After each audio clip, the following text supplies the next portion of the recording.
In a modest home in Bonn, Germany, on a cold December day in 770, a child was born who would change the world of music forever.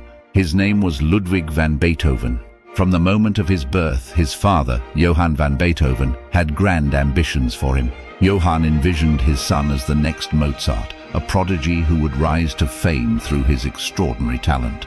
Maria, Ludwig's mother, cradled the newborn gently, while Johann's excitement grew with each passing day. He was determined that young Ludwig would start his musical training immediately, believing that greatness was forged from an early age. As the years passed, young Ludwig's life was dominated by the relentless drive of his father. Johann pushed Ludwig to practice for hours on end, often beyond the boy's endurance. The young prodigy spent countless hours at the piano, struggling through difficult pieces while his father stood over him, insisting on perfection. Despite Ludwig's protests and visible fatigue, Johann's determination never wavered.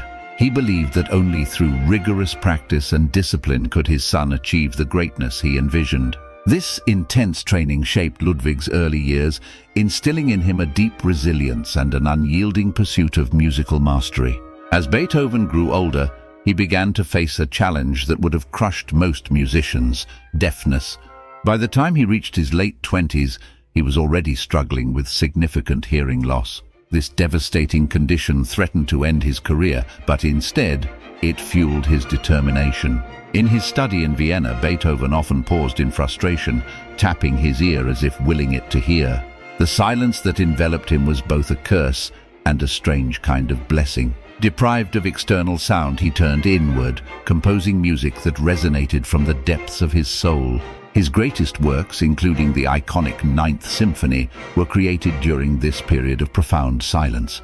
Beethoven's eccentricity extended beyond his music. One of his most amusing quirks was his ongoing battle with wigs. Known for his disregard for social norms and appearances, Beethoven frequently found himself in comical situations because of his wigs. At a concert hall in Vienna, Beethoven prepared to perform, fidgeting irritably with his wig. As he played, the wig slipped down over his eyes, causing a burst of frustration. In a dramatic gesture, he yanked the wig off and threw it to the ground, continuing to play with his characteristic wild energy.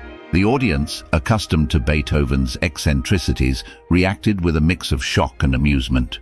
Moments like these added to the legendary image of Beethoven, the brilliant but unconventional genius.